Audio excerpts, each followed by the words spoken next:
All right, Israel, Most High in Christ, bless your body.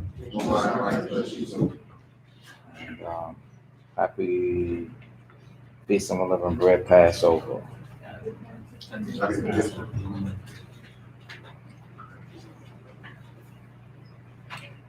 All right, so all praises to the Most High. We're going to continue. We're going to go into the scriptures where the Messiah Christ kept the Passover. So let's open up in Luke, the 22nd chapter.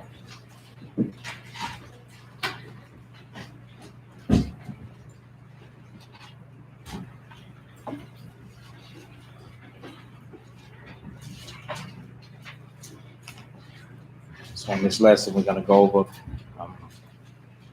Christ being betrayed, Christ being crucified, and Christ resurrecting.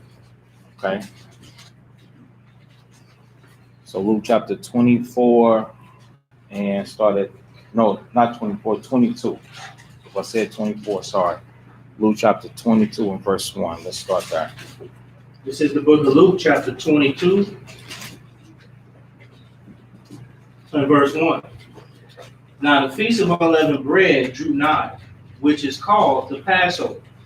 And the chief priests and scribes sought how they might kill him, for they feared the people. Then entered Satan into Judas, surnamed Iscariot, being of the number of the 12. And he went his way and communed with the chief priests and captains, how he might betray him unto them. All right, so let's examine what you're reading.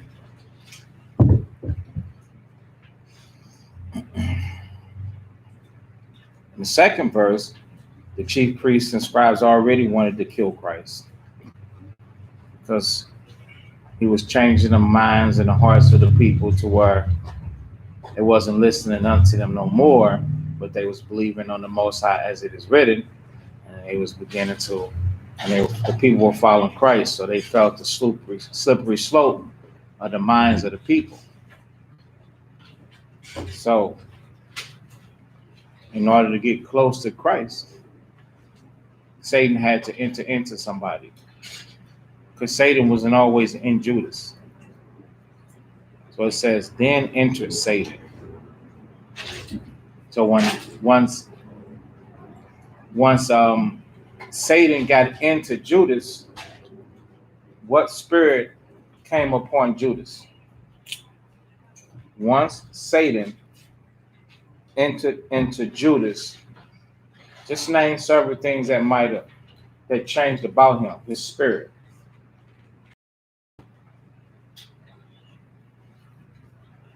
The spirit, because he knew what the chief priests and the scribes wanted to do to Christ. So then he started thinking, and they started looking at Christ in the eyesight like the scribes and Pharisees was looking at Christ. They hated him, but Judas was with Christ every day, all the days. Shalom, everybody that just came in. All the days, Judas was with him. But Judas didn't hate him without the influence of who?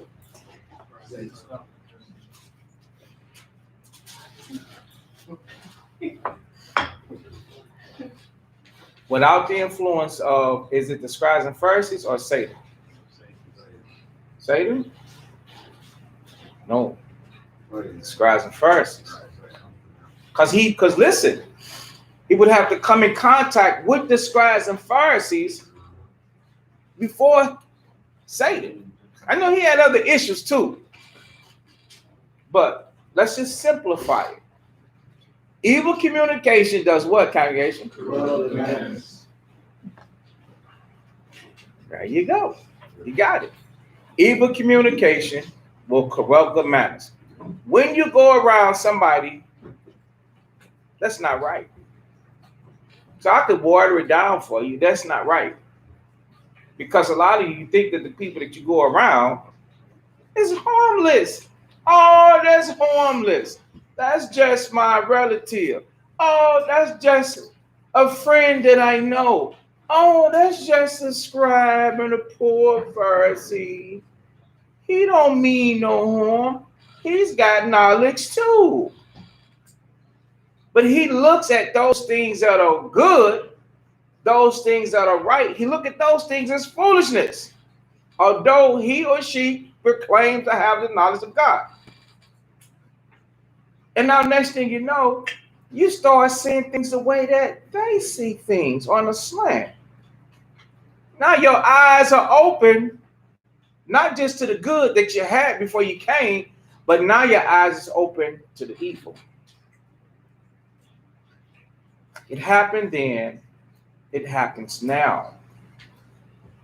So now you leave way from there with the spirit of temptation, because you know what's supposed to be here. But now somebody has showed you something else. And just because you start thinking about it, Satan say, okay, why not try it? You didn't agree. He said, well, let me in then, homie. And he enters in. And then you're going to start doing what? You're going to start sinning. That's what happened right there. So when Satan got in him, it says he went his way. So what we're reading now, the Christ in the Passover, and how he was set up by a brother. So he went his way and communed with the chief priests and captains, how he might betray him unto them. So we're going to set him up. The whole time, he had the rest of his brothers straight deceived, straight fooled. See, what y'all got to understand is people know how to take hatred and cover it up by deceit. They'll cover it up. That's why I tell you, don't trust nobody as far as you can see them. You trust their actions. People got to prove themselves in this world. I got to tell you the truth so that don't nobody burn you. Trust me. It happens. Mark, Luke, John, James, he was Philip. He was with all those brothers and had them all tricked. The whole time his mind wasn't right. He was smiling with them. Hey, shalom, brother. Shalom, brother. Giving them kisses. You hug the brother, kiss him on the side, boom. Give him a little, I got much love for you, brother. He was doing all of that. But deep down inside, he hated them. He hated them because he hated Christ. And even the love that he had for them, it wasn't real love. Because if it was them or him, he'd choose himself and kill them too. That's how men are.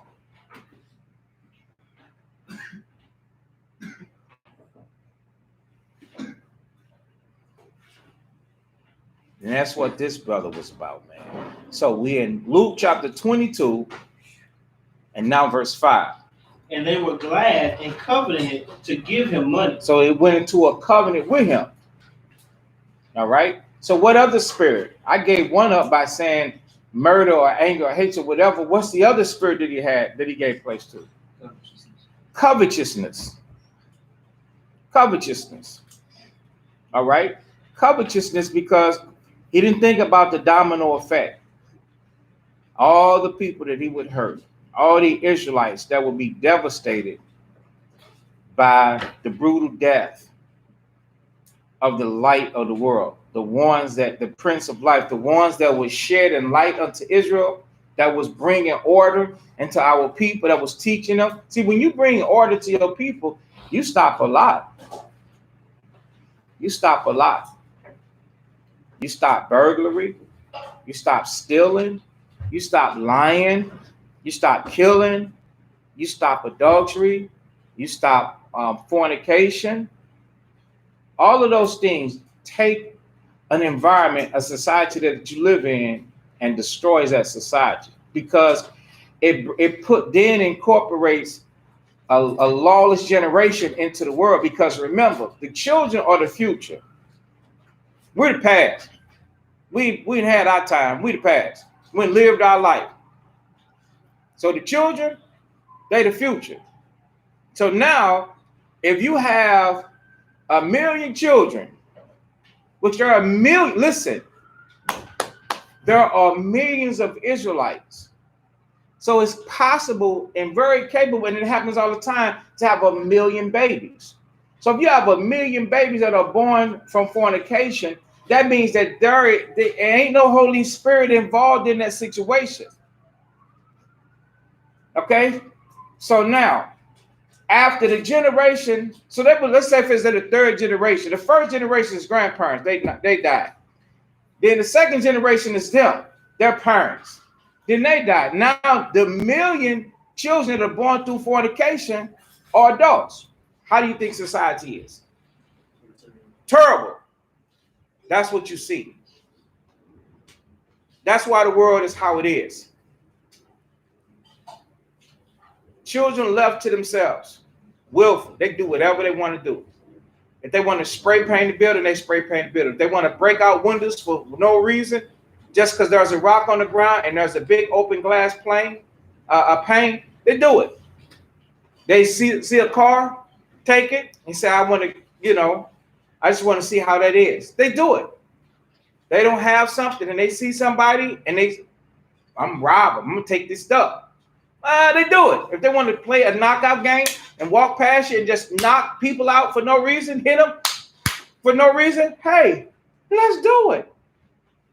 That's why the world is how it is now. So Christ taught against all of those things.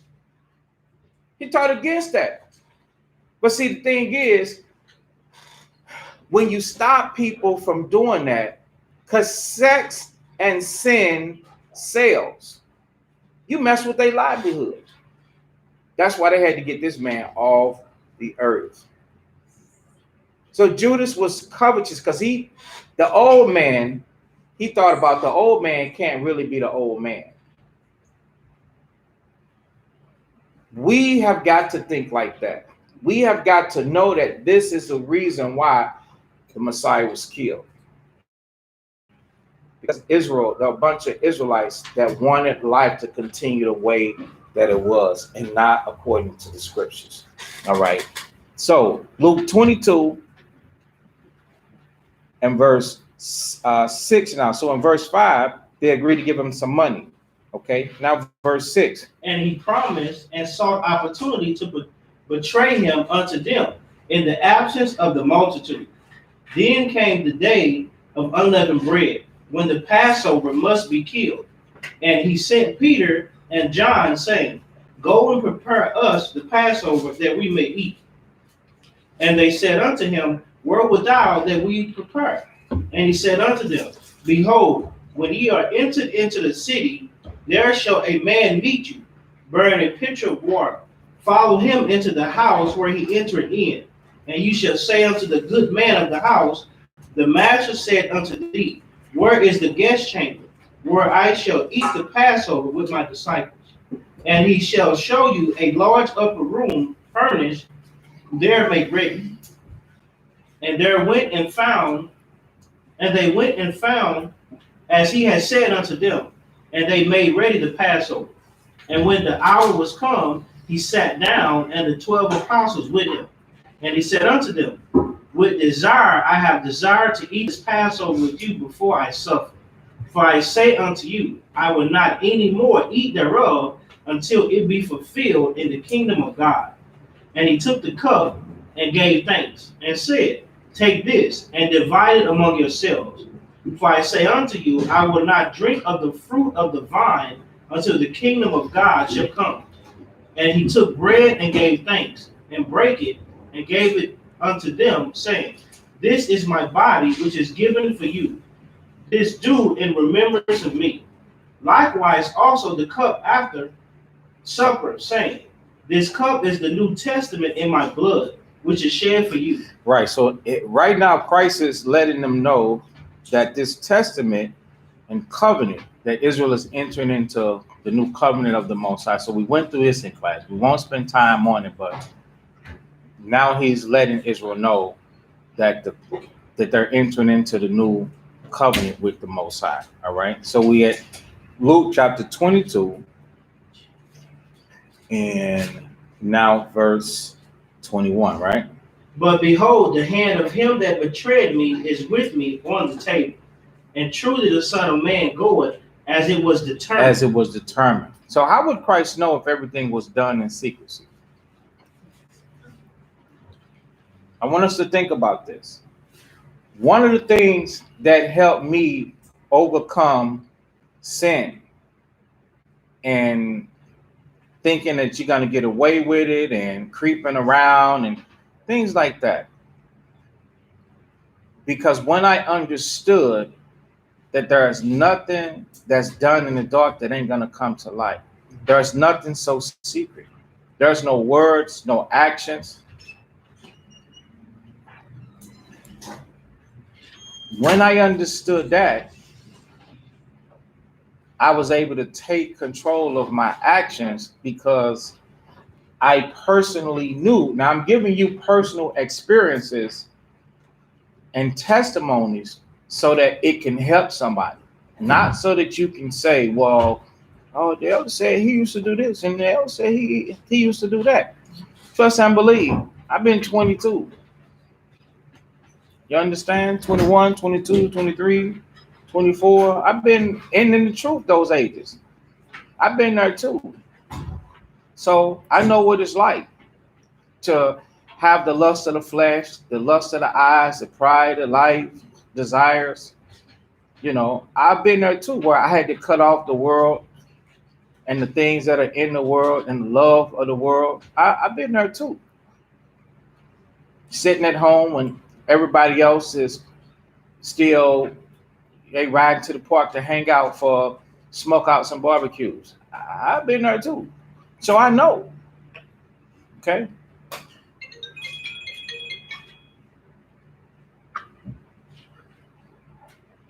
But what was we just reading at? 22, 21, 21 and 22. Luke 22, 21 and 22. It says, the hand of him that betrayed me is on the table. How would he know that? Because he was never there. They made sure that he wasn't there when it was going to be spoken of on how he would be betrayed. They made sure of that. So the meetings between Judas and the scribes and Pharisees was in secrecy. Just like when we meet with the people that we're sinning with, it's in secret. That's right. It's in secret. It's hidden. Don't nobody see that, man. We make sure of that. We cover all our tracks with lies. But the one that you cannot cover it up from is the creator, the one that created you. And that's the one that you should fear the most, because that's the one that judged you. All the people that you hide from, those are not your condemners. Those are people that you just disappoint them with your dishonesty. Their judgment is small. The judgment compared from them to the Most High is the thickness of a piece of hair. That's their judgment.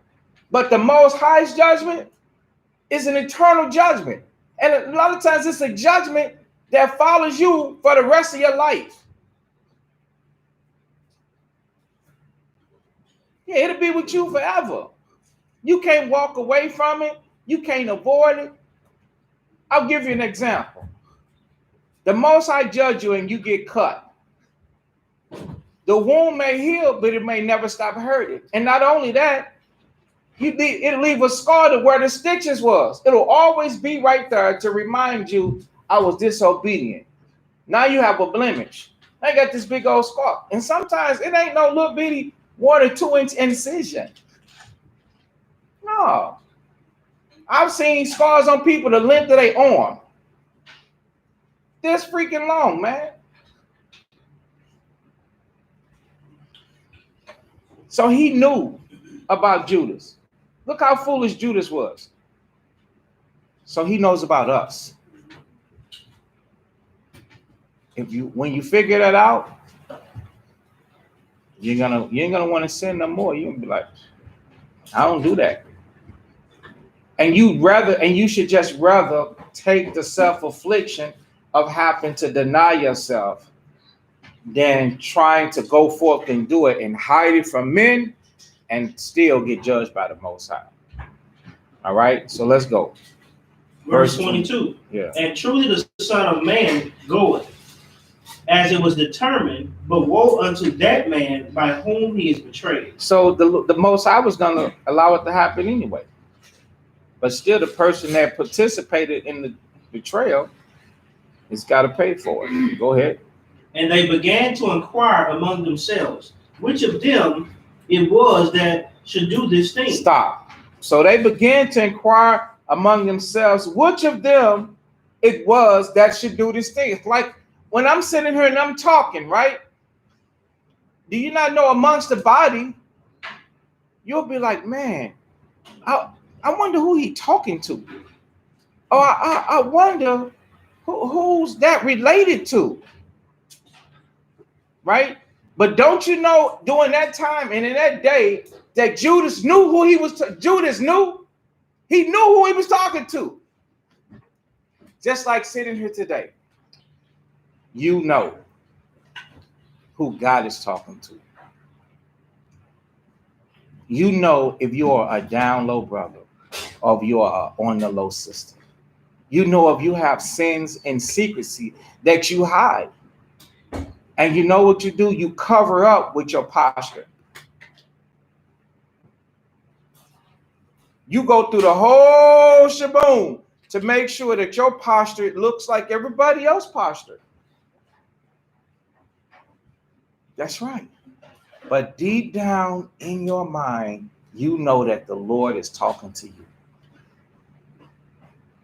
The thing that gets me the most, or I don't get, is why you still hit the street and still try and hide and cover it up after God has spoken unto you. I'm at a loss of words. And that's the reason why when you get judged by the Most High, I don't feel as sorry for you as you would want me to feel sorry for you. Because who did he use to speak to you? Me. Who did he wear out speaking to you? Me. So if you chose it, there's nothing I can do because I understand that you did what? You made a choice. Instead of the fear of the Lord, you made a choice and you made a decision. So on my end, I'm like, okay, let me not make it personal. The brother made the choice. The sister made a choice. That's what they wanted. That's what you want. So that's what you got. So I bring out the scriptures and keep moving. Next. And bring out the next thing. Now you got to suffer with not listening. And it's not being insensitive. It's just true that that's a decision that you made. So now you got to live with it. It's irreversible. And that's how you got to process this. When these scriptures come out, when the Most High bring forth the thing to you, it's irreversible. He said in Isaiah 55, it's going to accomplish his will. The thing that he sent it to do, it's going to do. See, I know for sure that in here, the Spirit be speaking to one of his people because he loved you. And if you find yourself not listening or not paying attention, whether you be man, woman, or child, you are responsible for that action, not the person that told you. So the person that told you, they did their job. They are not responsible for feeling the way that you feel. You are going to feel something. You are going to go through it. And you are going to go through it by yourself. Because you chose the pleasure by yourself. So you're going to choose the pain by yourself too. Okay? So let's finish it. We in Luke chapter 22. And now, verse 24, right? Yeah. Okay. And there was also a strife among them, which of them should be accounted the greatest? And he said unto them, So which of them should be accounted the greatest?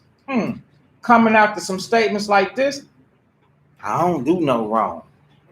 Let's just think of it like that. Then they began to think of who don't do wrong. I don't do no wrong. I don't do no wrong. And some of them may not be doing wrong. But that wasn't the problem or the issue.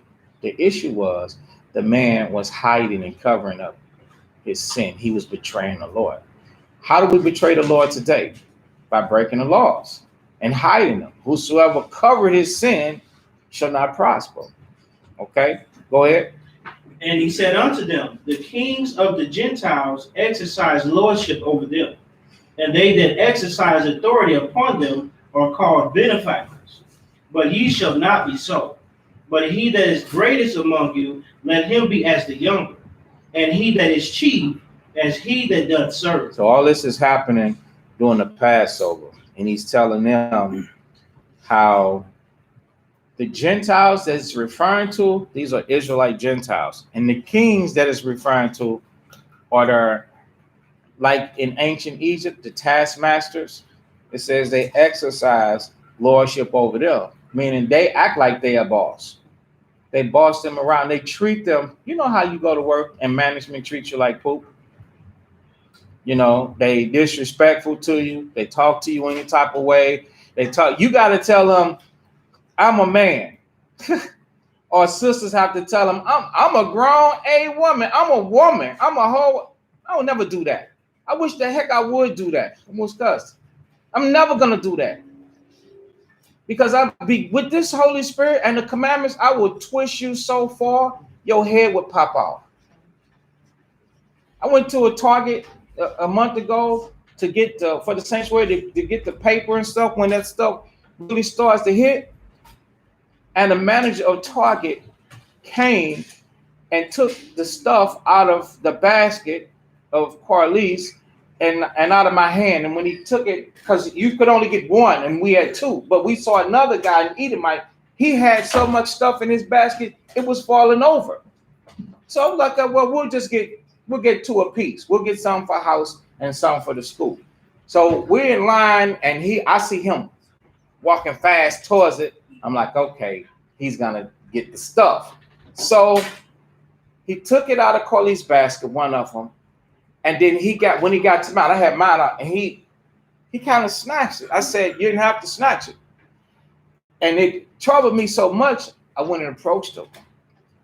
I said, hey, I want to talk to you about how you handled that. He said, well, what do you expect me to do?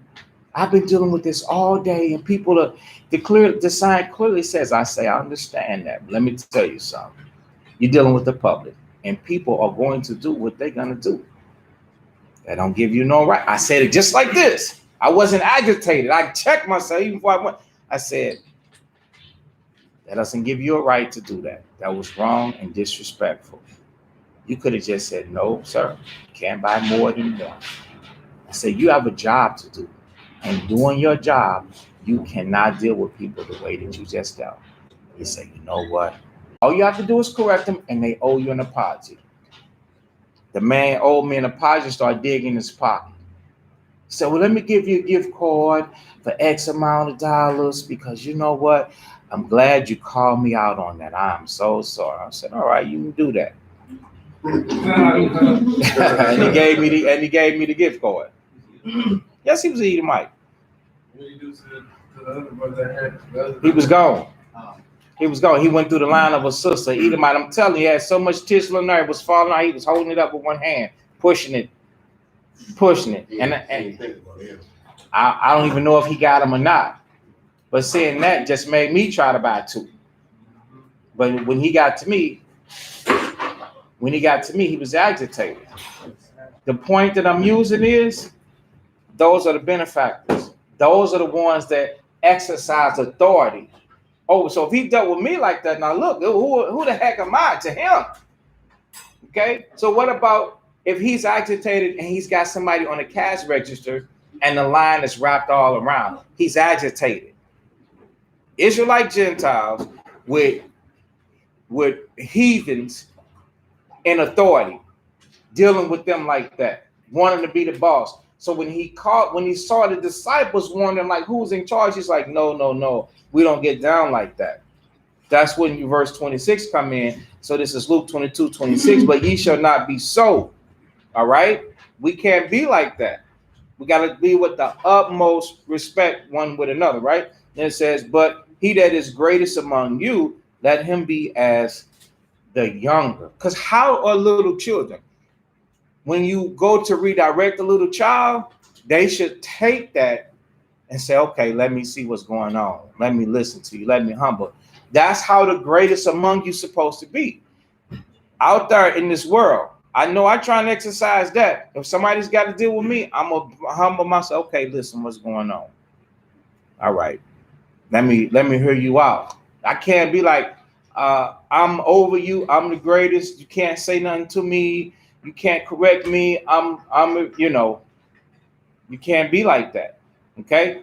So, and even amongst brothers, I've been in the truth 10 years. You've been in the truth 1 year. I can't listen to you. You listen to me.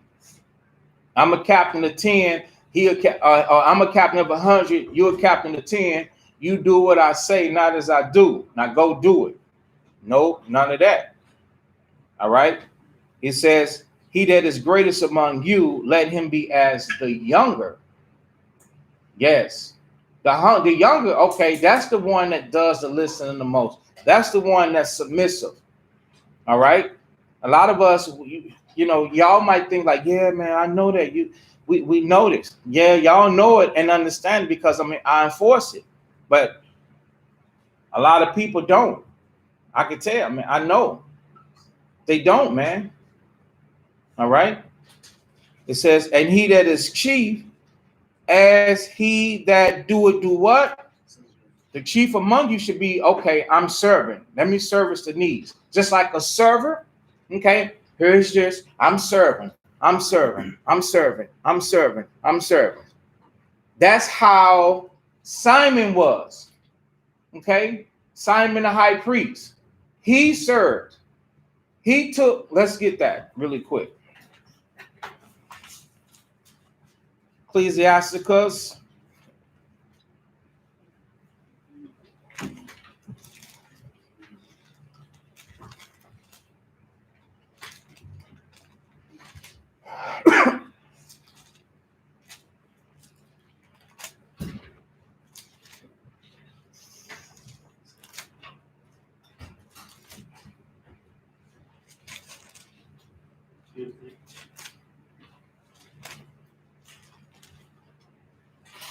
Yes. All right. The book of Ecclesiastes, chapter 50, and verse 11. Well, let me skip through it. Okay. So this is talking about one man, Simon. I'm going to skip through this very quickly. Ecclesiastes 50 and 5, verse 4. All right. It says, he took care of the temple that it should not fall. Verse 5. How was he honored in the midst of the people in his coming out of the sanctuary? Verse 6. He was as the morning star in the midst of a cloud, and as the moon at full, meaning his actions was very bright. Okay.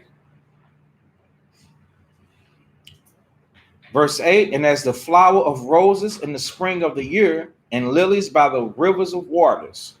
Very beautiful. His spirit was very beautiful. Okay. Verse 9, and fire and incense, and the incense, meaning his disposition and awe about him. And someone in the bathroom trying to get out of the baby. And as a vessel beating gold, set in all manner of precious stones. Verse 10, and as a fair olive tree budding forth fruit, and as a cypress tree which groweth up to the clouds. When he put on the robe of honor and was clothed with the perfection of glory, when he went up to the holy altar, he made the garment of holiness honorable. Here's our part. When he took the portions out of the priest's hand, he himself stood by the hearth of the altar, compassed with his brethren round about. That's the place of sacrifice that takes all the heat. So he wasn't like, oh, I'm in my garment. I don't want to sweat. I don't want to get soot and ashes on me. No, he was there doing the service. It was giving him, it was passing it to him, and he was there putting it in the thunder, taking the blunt of the heat, etc., etc. He did that. So the elder should be as one that served. Okay? Because what you have to always remember is that if you are in a leadership position, you are setting an example. You got to set that example till you die. So that somebody else, when they rise up in your place, guess what? They're going to follow the footsteps. They're going to carry the torch. The light is going to look like you. That's what it's got to look like. If you're trying to pave a different way, you out of here. That's not the way right there. Just like Christ said, he was the truth, the way, and the life. That's how his disciples were. That's why it was called the apostles' doctrine, opposed to what the scribes and Pharisees was doing. Because they were following the Messiah himself. They didn't forge some different path. Any brother's trying to forge anything different than what's being taught about, you got to go. It doesn't matter who you are. All right? So, this brother, he served. That's the point. Don't want to go too far away. Let's go back to Luke chapter 22. Christ said in the latter part of 26, and he that is chief as he that doeth serve. So you growing in this apostleship, in this priesthood, you have got to be serving. You can't be, oh, they got me doing this, they got me doing that. That's too much. Oh, that's too much, brother. Okay. You don't like to do that. I don't like to do all of that. That's too much responsibility. Oh, it is, brother. Setting up, bring this, that, no, serving out. Okay. You shutting the door on yourself. Because we servants. That's right, we servants. Not understanding that our service in Christ is teaching the youth, the novice, the beginners. You're teaching. So if you chief or you've been around for a minute and you sitting on your bumps and you slothful and lazy and you ain't doing nothing, the next brother gonna come in and be like, oh, this is what we do. We don't do much, huh? We stand around this. That's why I see brothers, 2-3 brothers stand. I said, what are y'all doing? What is this? Where you do that at? It's always something to do. When we here to serve. We're here to like boom, boom, boom, boom, boom. We like supposed to be like a machine, always. And if everything is done, that's when you sit back and enjoy. Other than that, you don't sit back at all. I'm just gonna let it happen. What are you gonna let happen? If you don't do it, who's gonna do it? It? Who's it? You're supposed to be it.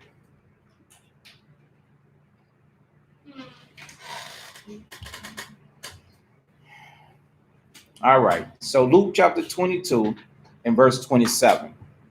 For whether is greater, he that sitteth at meat, or he that serveth? Which is greater? The one that sitteth at meat or the one that serveth? Go ahead. Is not he that sitteth at meat, but I am among you as he that serveth. Ye are they which have continued with me in my temptation. And I appoint unto you a kingdom as my Father had appointed unto me, that ye may eat and drink at my table in my kingdom, and sit on thrones judging the 12 tribes of Israel. And the Lord said, Simon, Simon, behold, Satan hath desired to have you, that he may sift you as wheat. But I have prayed for thee, that thy faith fail not. Stop. This is the same night. This is the same night. Satan ain't done. Satan said, okay, I got one, I can get another one. So when Satan comes into the camp and he's after one person, he say, man, let's make this a double or a trifecta. Quadruple homicide. And then if you notice, so let's say, for instance, like let's get the precept. It's Proverbs 3, I believe it is. Proverbs 3, get it first. Proverbs 3 and might be 31.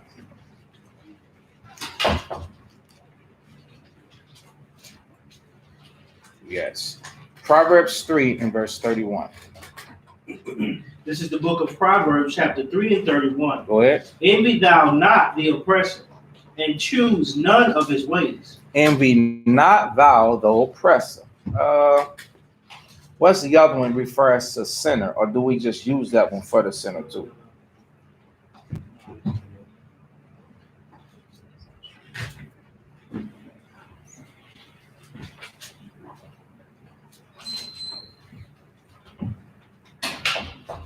Proverbs 23 and 17.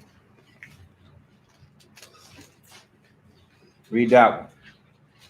This is the book of Proverbs, chapter 23 and verse 17. Let not thine heart envy sinners. Let not your heart envy sinners. So when Satan comes and somebody is in sin, the first thing, if you're not careful, you'll be feeling like is, whoa, I want to do that. Yeah, I want to do that. Okay? You don't know if your spirit is being moved. Well, I'm telling you, you don't know that your spirit is being moved by Satan. So you'll be trying to fight a cause on why you're doing something or why you want to do something by thinking that I want to do it because, and now you're going to make up excuses on why you want to do it. All right? Let not your heart envy sinners. So you see how Satan wasn't through with the disciples. He tried to run through them. He got Judas. So Judas at this point is his mind is gone. He's destroyed. Now he's working on it. He didn't have respect to persons. He didn't say, well, since Peter got so much zeal of the Most High, I can't touch him. You understand? No, he went for a strong one. Peter was a strong apostle because his faith, he loved the Most High, he loved Christ, he was a believer and a follower. So it was complete. But yet, he had some kinks. So Satan went after him. So I'm saying this to say, even amongst us in this day and time, when you see somebody sinning, you don't be like thinking that I want to do that too. The scriptures tell you, you don't know what is going to be the end of that person. Everybody understand that? Just the fact that you see that something is done unsavory, distasteful, and there's sin in the midst of it, that lets you know that Satan is in the midst. So if you start feeling boing, yoing, yoing, yoing, yoing, you start feeling different, you start thinking different, that's Satan right there. Now Satan is knocking on the door in your mind, trying to put thoughts in it to where, you know what? I could do this too. I want to do this too. Where's my portion of enjoyment? It's about time I had some fun. Because Satan don't come with the reproof of instruction. Satan come with the lust of the flesh. Satan come with pleasure. He's going to offer you pleasure. Go ahead. But be thou in the fear of the Lord all the day long. But be you. That's the difference. The other person went into sin, but you You stay in the fear of the Lord all the day long. So you don't go off because that person got an end. Go ahead. For surely there is an end. For surely there is an end. That person is not going to prolong their days in that sin. There's an end for both of them. There is an end to the sin, and there is an end to your.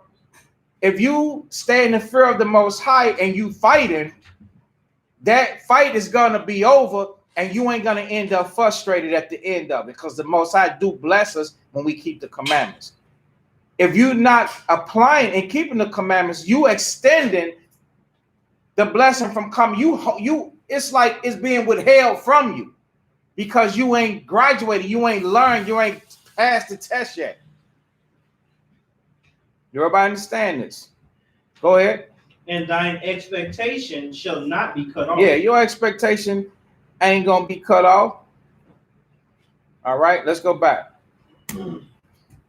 So this is exhorting everybody. Don't get placed to Satan. Be careful and watch out. When you see sin, invisible man walking around in here, and he's trying to jump, he's trying to, you know what I'm saying, grab you. He's invisible. So the only way to deal with the invisible man is to don't look at the sin and wickedness of others, but see the scriptures. You see the scriptures, then you not Satan, you ain't gonna be seeing Satan. You're not gonna be seeing the sinful way. And then Satan ain't gonna be interested in you. All right, go ahead. This is Luke 22 and 32. But I have prayed for thee, that thy faith fail not. And when thou art converted, strengthen thy brother. What do you think the conversion is? Because Peter himself still got to do the work. Christ didn't do a magic show on him. Once you get it, and once you actually change, make sure that you do what? That you strengthen your brother. Go ahead. And he said unto him, Lord, I am ready to go with thee, both into prison and to death. And he said, I tell thee, Peter, the cock shall not crow this day before thou shalt thrice deny that thou knowest me. So Peter's talking to impress. What if Peter had said that to one of the other disciples? They'd have believed him. That's just Peter. He loved the Lord. They looking at the outward, but the Lord weighs the Most High weighs the heart. We understand the story already, right? So do we understand the question? He said, I am ready to go with thee both into prison and to death, right? If he had said that to just the average, one of his brothers, or the average person, they'd have believed that. Take the words. They'd have believed it, because look at who's saying it. But the Most High knows the heart. Christ even brought it out and said, I tell you, Peter, the cock shall not crow this day before thou shalt 3 times say, I don't even know this man. So what he was saying and what he was actually doing, even him being the great Peter, was 2 different things. You understand that? Because people were capable of anything. Your life is a day-by-day situation. He had to tell Peter himself, Satan wants you, but I'm praying for you. Satan wants you. He's trying to get you. It's times when we will be telling one another that Satan is after you, man.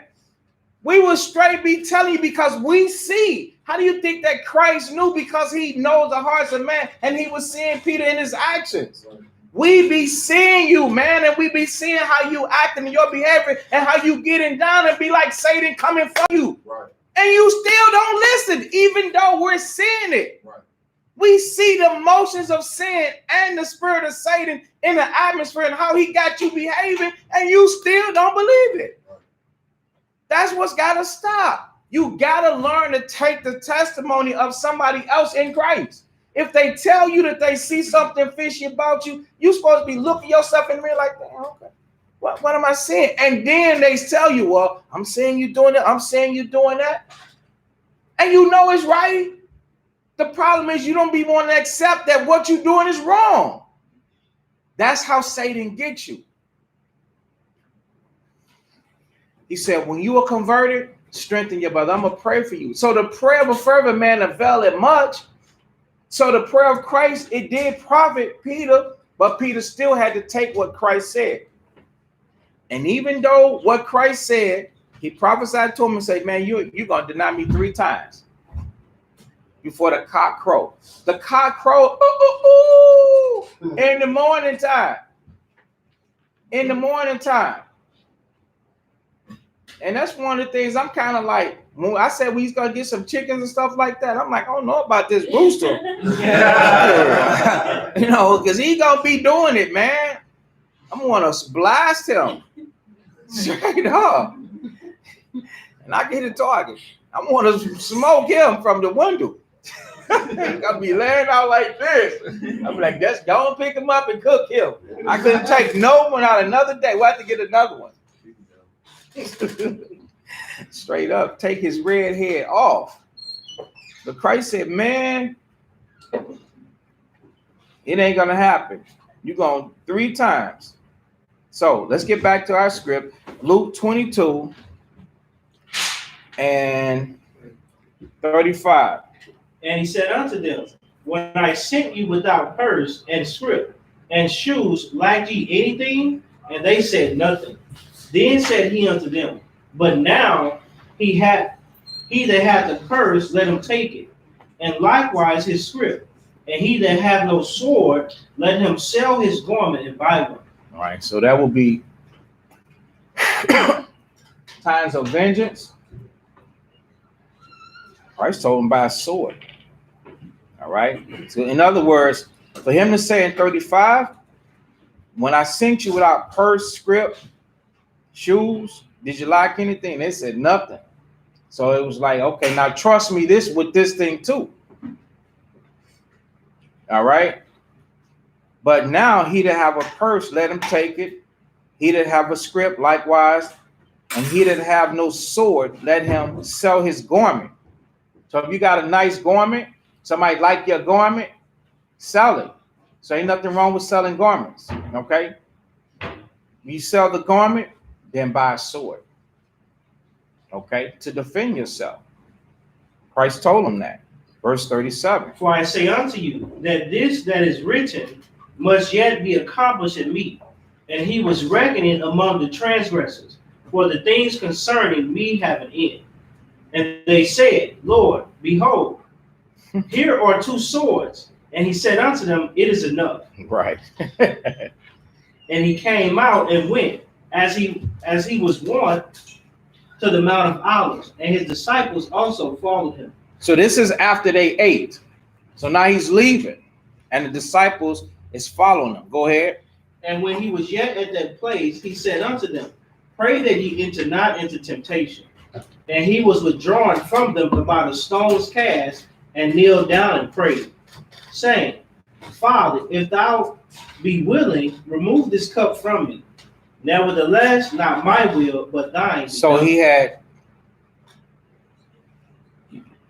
he had some tremble, because he actually knew what was about to happen. Have anybody ever been in a situation to where you figure somebody's about to kill you and you know it, or something like that? Right. That doesn't feel good, do it? It is. It is scary. Like I can go, you can go outside and, they could be out there. That's a scary feeling. I said, if you be willing, make this another day. not today. You know what I'm saying? Give me an opportunity to digest this thing. But he said, remove this cup from me. I don't want to go through this. But then he said, nevertheless, not my will, but thine be done. So we got to accept that. Sometimes when, we want things to be our way, but it's not. And this is unto death. Okay, go ahead. Verse 43. And there appeared an angel unto him from heaven, strengthening him. Strengthening him. Right. Because he needed it. And the Most High will do us like that, strengthening our spirit. This is a breaking point. And he was not wanting to go through with it. Remember, he's like us. You know, he is offering himself willingly.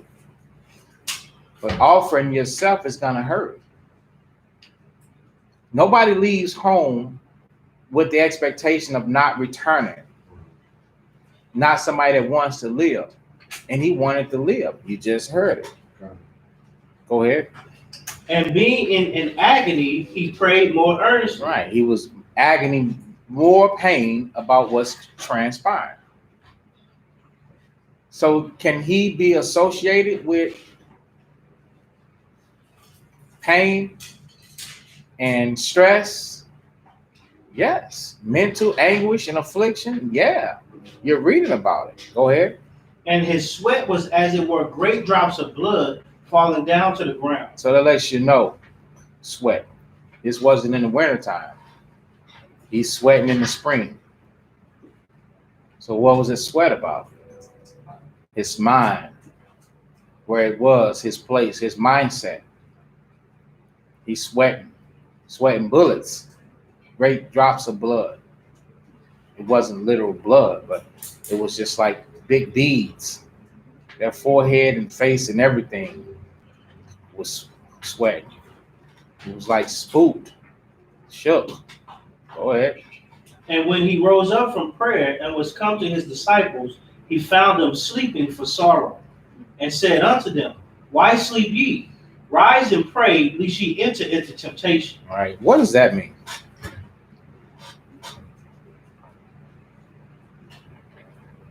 I'm sure he had to be disappointed because they were supposed to have been doing what?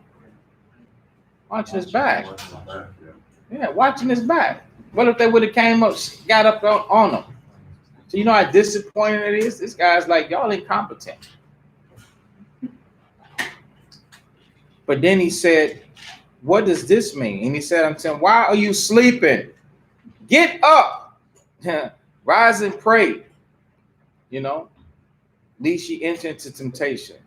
What do we think that could be talking about? Mm-hmm. Least you into temptation. So, go ahead. Some people say you gotta be strong for me, so at least they end up weak hearted. So they gotta pray for the strength as well to accept what's going on. That's right, but I'm wondering if you understand how right it is, and it's like you. It seems like it's, I don't know. Is it you guessing and get it right, or do you understand it? I understand. Well, because it's not complete. Say it again, though. Like I'm black and I'm proud. So a lot of people, they ask their family that's close to them to be strong for them. So in the situation, he wanted them to actually. Let's leave that part out. Yeah. Okay. Yeah, because that's the part that make me think you guessing. So leave that out.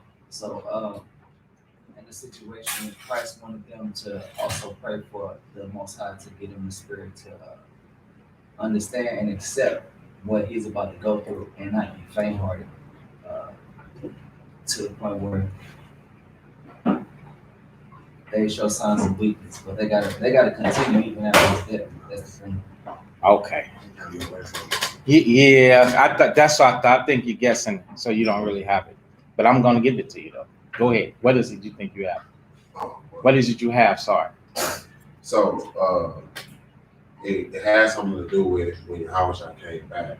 Nothing to do with Christ. No, when Yahushua came back to the Okay. found him asleep. Right. So it's when he said, "Rise and pray that you enter into temptation," it's symbolic for, you know, you have faults, you have weaknesses, you have sins about you, and you're not taking the proper precaution and doing nothing about it. You like dormant or you like sleep to it instead of getting counsel, getting help, praying for the Most High to strengthen your spirit to overcome the weaknesses and the Don't sin. overkill it. Okay. A lot of words won't make it right. So praying for the spirit and the strength for the Most High to give you to acknowledge your sins and faults and give you the strength to overcome, and that you don't enter into those things and sin against the Most High through temptation. Okay. Anybody else? So, Okay. So that's half right. Okay. So I guess I was picking up on when he said they were sleeping for sorrow. So now they know Christ, they got to pray because now they got to carry the torch. He's getting ready to leave. So now they got to pray that they enter not into temptation because he ain't going to be there for them. Now they got to walk the walk themselves.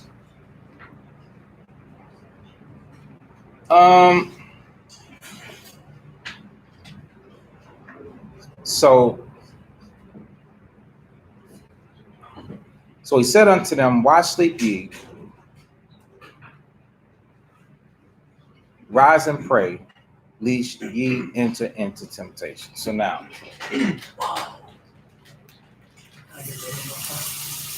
It's like 4 words. go ahead.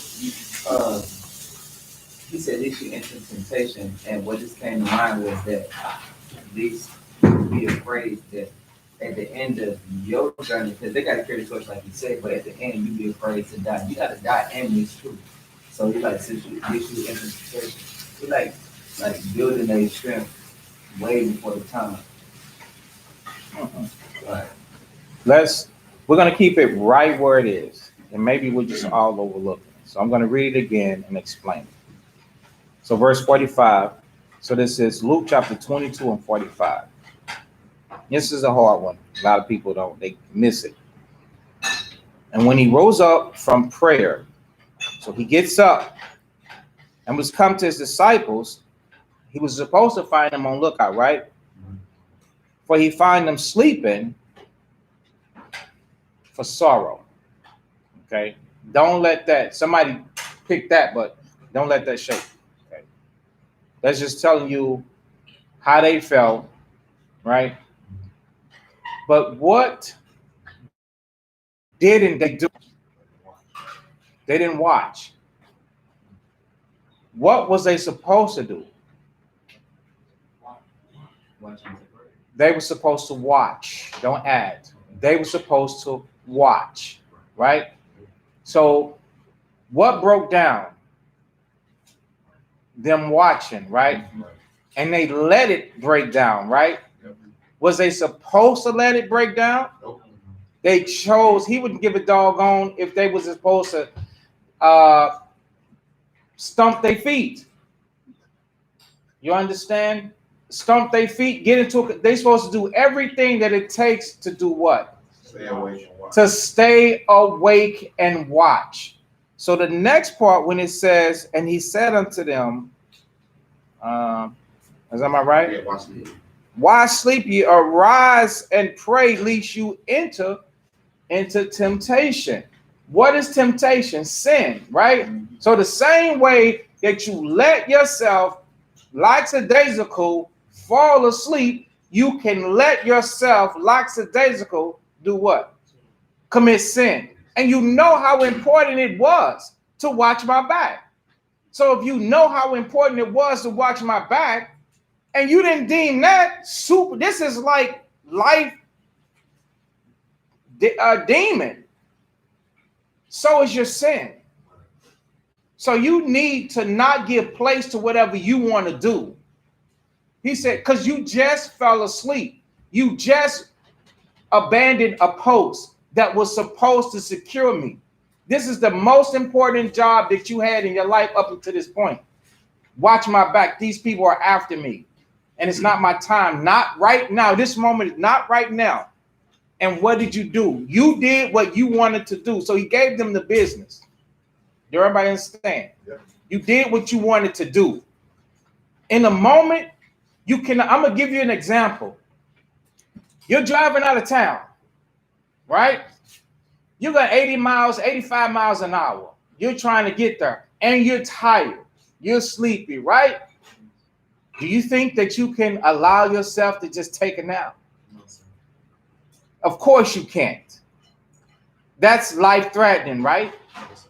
So you got to do what you got to do to stay woke, right? What do? You put on some music, something that you can jam to, something that can change the atmosphere inside of that cabin to avoid you falling asleep, right? Because if you fall asleep, it's fatal, right? Okay, then. So you don't want to, when he said pray that you enter not into temptation, the same way that you just so easily, he found them all asleep. Every last one of them made a choice. He said, y'all better pray that y'all don't enter into temptation. Because if you make a choice like that over something that even, because all sin is a serious thing. Okay? So that's what he's referring to. All right. So now let's go back. 47. And while he yet spake, behold, a multitude, and he that was called Judas, one of the 12, went before them and drew near unto Yahushua to kiss him. But Yahushua said unto him, Judas, betrayest thou the Son of Man with a kiss? When they which were about him saw what would follow, they said unto him, Lord, shall we smite with the sword? Stop. These three precepts right here. I sum up the first 49. When they which were about him. Who is that? The disciples. Who let everybody know who was the traitor? Did they believe it? Yes. No. Yeah. Hell yeah, they did. Yeah, they did. Because he had been telling them and teaching them the whole time. When they saw what would follow, meaning all, they saw how it's all unfolded. They said unto him, Lord, shall we smite with the sword? It's like, do we destroy him? Okay, go ahead. And one of them smote the servant of the high priest and cut off his right ear. So he wasn't afraid to use a sword. He swung it.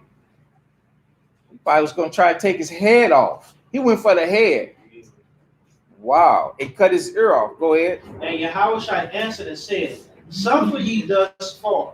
And he touched his ear and healed him. Then Yahushua said unto the chief priests and captains of the temple and the elders which were come to him. Even after the healing. Instant healing. And they still went forward with it. That's how Satan is. Satan will deceive you, and regardless of how right you are, Satan don't care about what's right. Satan cares about what Satan wants. Do you understand? He doesn't hear it. Satan does, and neither does someone with the spirit of Satan on them. They doesn't hear what's right. They only hear what they want to hear. Here it is. This whole crowd should have been down on the ground with their face to the ground after they seen a miracle of this man's ear being healed instantly. But they continue with it because they were blinded. Satan blinded them to the point where they didn't care about that. These details we got to be able to point out, and we got to be able to see, wow, they still proceeded. That would be just like, now we haven't performed no ear healing miracles, right? But if we're dealing with one another and the scriptures come out, and you know the scriptures line upon line, precept upon precept, the scriptures is right. Why would you proceed down the wrong direction and the scriptures already came out and proved themselves to be right and proved you to be wrong? Why would you continue to do that? That's the spirit and force of Satan still in the atmosphere, still on you. So brothers and sisters, don't let that ever happen unto you. We see how I'm correlating them, both of them, right? You know, who don't understand? Don't be, for real. Don't be, if you don't understand, raise your hand. Man, woman, or child. You don't understand. Okay, great, good. Here, I'll read verse 50. One of them smote the servant of the high priest and cut his right ear off. And Yahushua answered and said, Suffer ye thus far. Meaning, what you allow this. Okay. And then he touched the man's ear. and healed them right then and there. So the disciples, the traitor Judas, and the scribes and Pharisees and the chief priests are right there. They just witnessed a miracle. That would be just like in modern day, somebody getting shot with a 9mm and having, let's just use the same thing, having his ear blown off or a big old hole blown in it. And then one of you brothers say, okay, suffer ye this. Say, allow me. And reach your hand out and touches the man's ear, and his ear is made whole again. The ones that came to kill the man that did the healing, should they still go on with the act of the murder? No. And evidently it's been shown right in front of you that this is a man of spiritual power to point to where he did this thing. That should have changed everything, right? Yes. Now let's transform it into today. Group of people. You got one person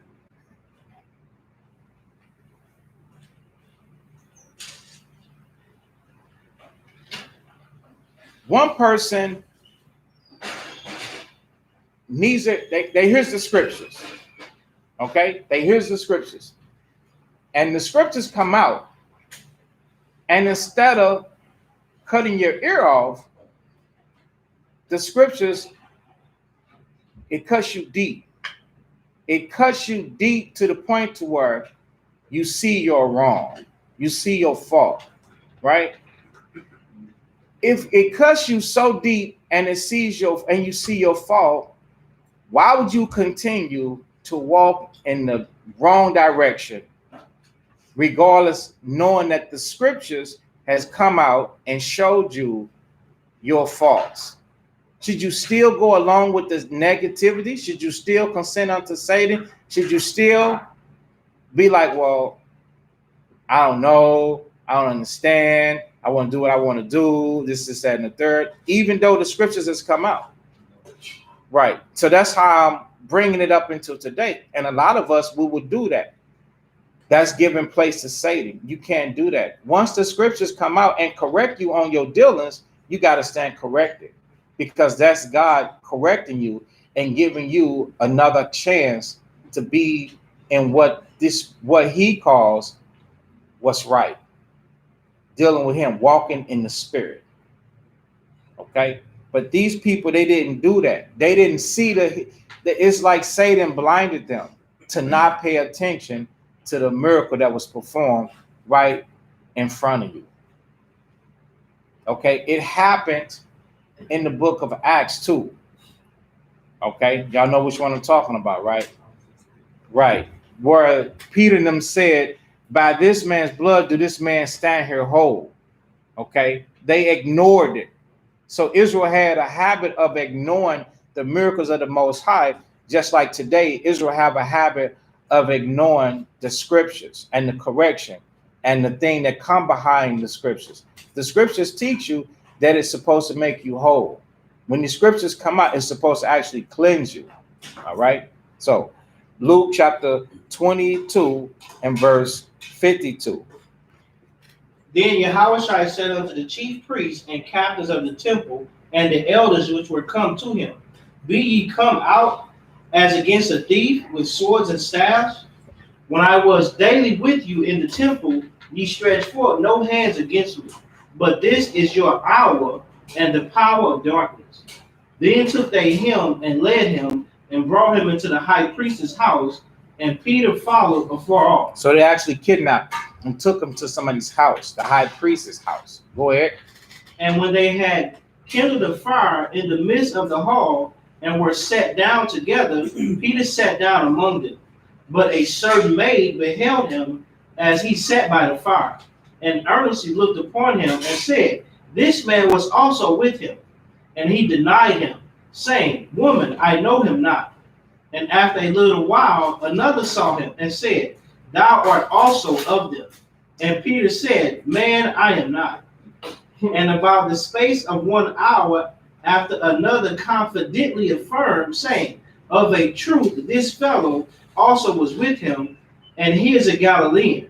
And Peter said, Man, I know not what thou sayest. And immediately, while he yet spake, the cock crew. Right. So Peter was only serving them in word, but not in deed. He wanted to look upon what was going on, but he didn't want to have no parts of being a disciple of Christ, because the destruction will fall upon the followers of Christ as well. You're gonna be persecuted, but they only persecute you for righteousness' sake, not because they don't like the color of your skin or this, that, and the third. Only because of what you're saying goes against the way that the kingdom is built. That's what Christ was doing. Christ was going against the way that the kingdom was built in Israel at that time. He taught the laws of the Most High. That you couldn't do this and you couldn't do that. And that's why they wanted to be free of that. Right? Verse 61. And the Lord turned and looked upon Peter. And Peter remembered the word of the Lord, how he said unto him, Behold, the cock crow. Before the cock crow, thou shalt deny me thrice. And Peter went out and wept bitterly. And the men that held Yahushua mocked him and smote him.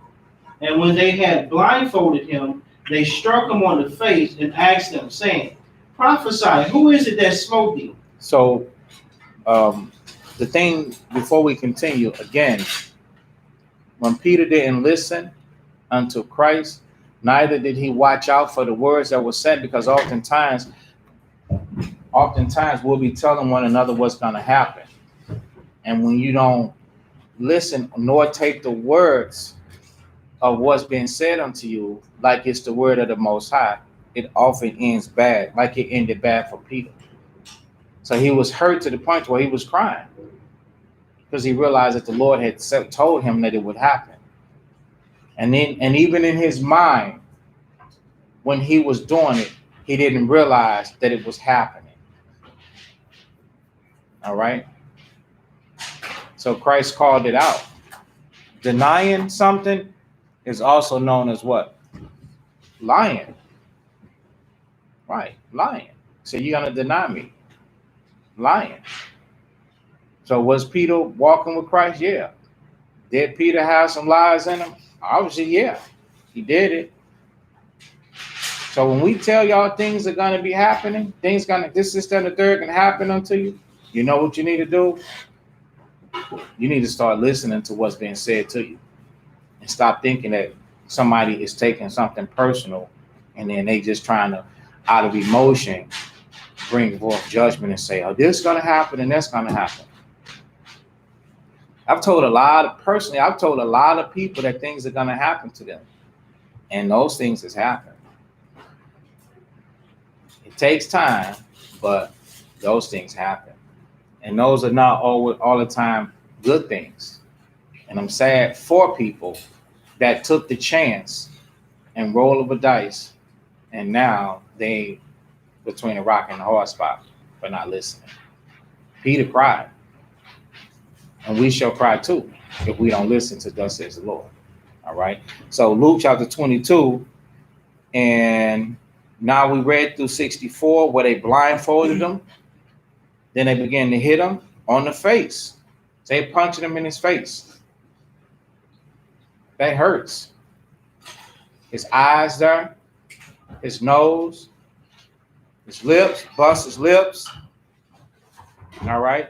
And then asked him, who is it that smote thee?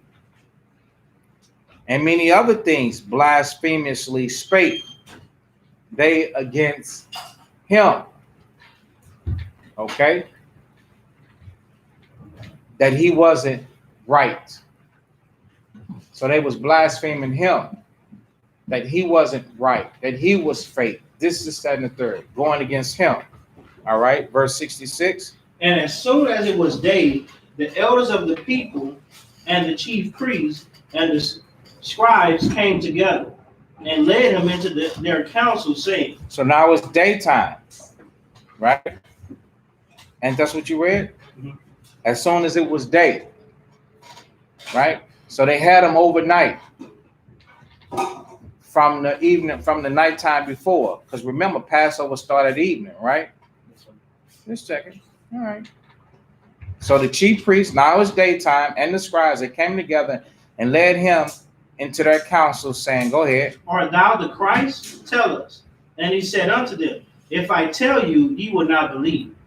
And if I also ask you, ye will not answer, nor let me go. Hereafter shall the Son of Man sit on the right hand of the power of God. Then said they all, art thou then the Son of God? And he said unto them, ye say that I am. And they said, what need we any further witness? For we ourselves have heard of his own mouth. Why wouldn't they believe him, saying that he can do things that they couldn't?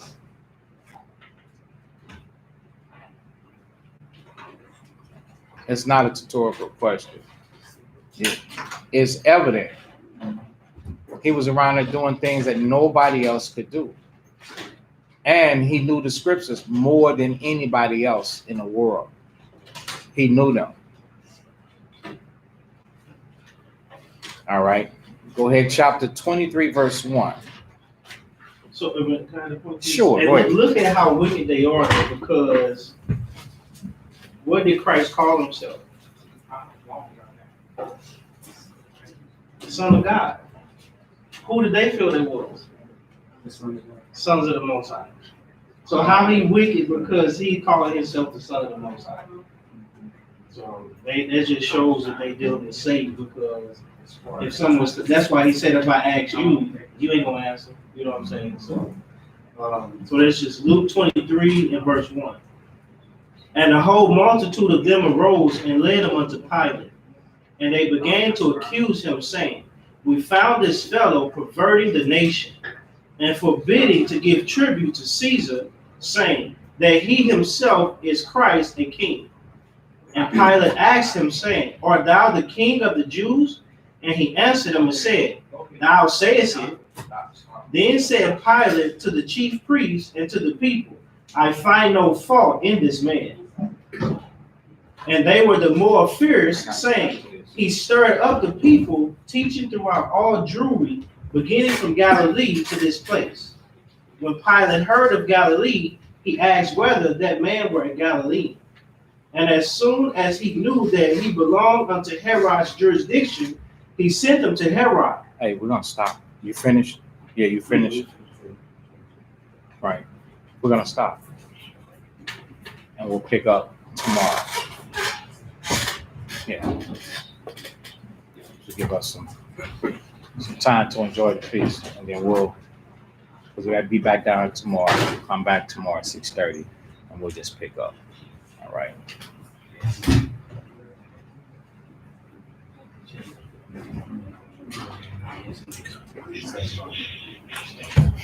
All right, Israel, we're going to stop. We have time for feasting, and we'll pick up tomorrow at 6:30. And we'll go in, we'll start back in chapter 23. So Matthew chapter 26.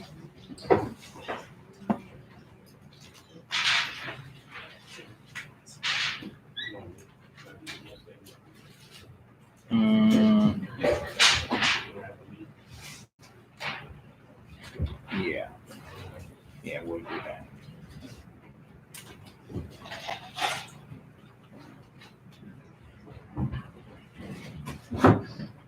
Oh, we could do it right at supper.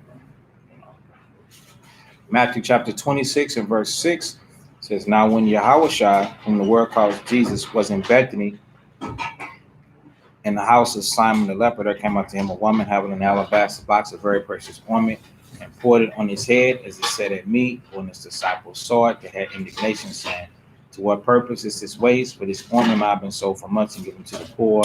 When Yahushua, whom the word calls Jesus, understood it, he said unto them, why trouble ye the woman? For she hath wrought work upon me. For you have the poor always with you, but me you have not always.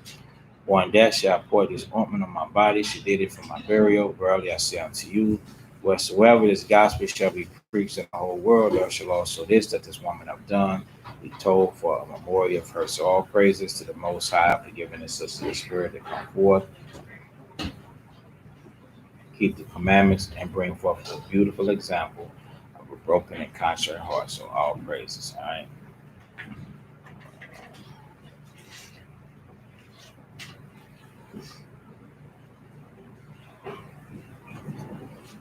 So let's see. So the communion we're gonna do later here in the body.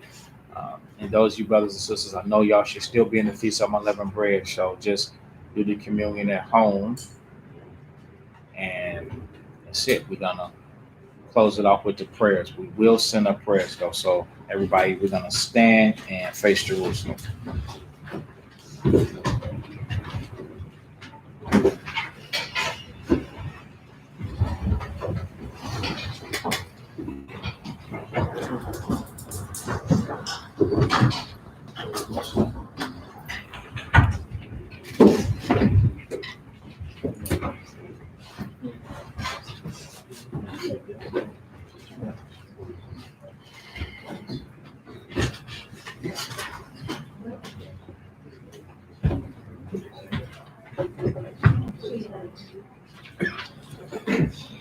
Okay, Israel. If every man was just like me, what kind of sanctuary would this be? The Lord's Prayer, Matthew 6:9. Our Father which art in heaven, hallowed be thy name, thy kingdom come, thy will be done in earth as it is in heaven. Give us this day our daily bread, and forgive us our debts as we forgive our debtors. And lead us not into temptation, but deliver us from evil. For thine is the kingdom, and the power and the glory forever. In Christ's name we pray, amen. Amen. The laborer's prayer, Luke 10:2. Therefore said I unto them, the harvest truly is great, but the laborers are few. Pray ye therefore the Lord of the harvest, that he will send forth laborers into his harvest.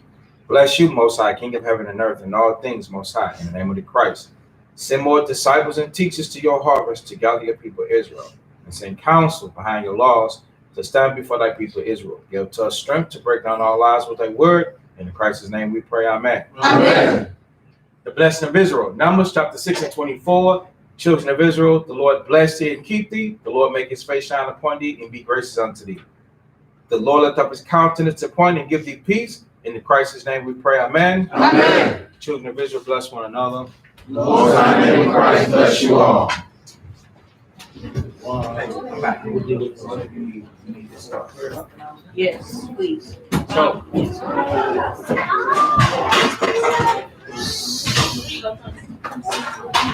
okay. Sit that on the ground, army. Hey, y'all gonna have to listen up. Y'all gonna have to clear the tables. You're gonna have to clear the tables, okay? Thank you. Yeah. Maria, put my stuff on.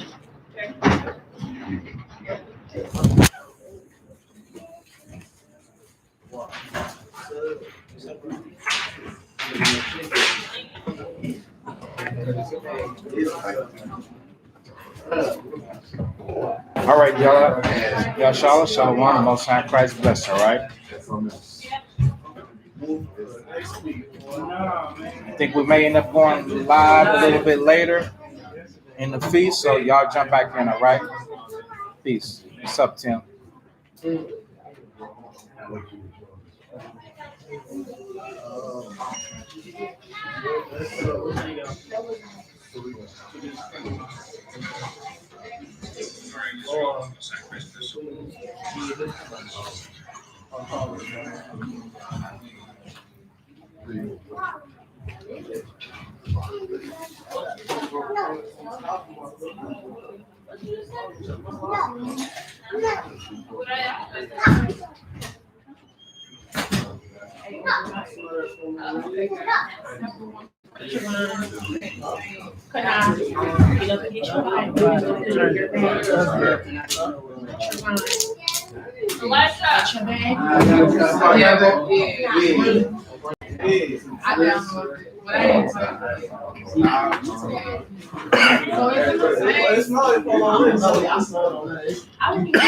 Excuse me.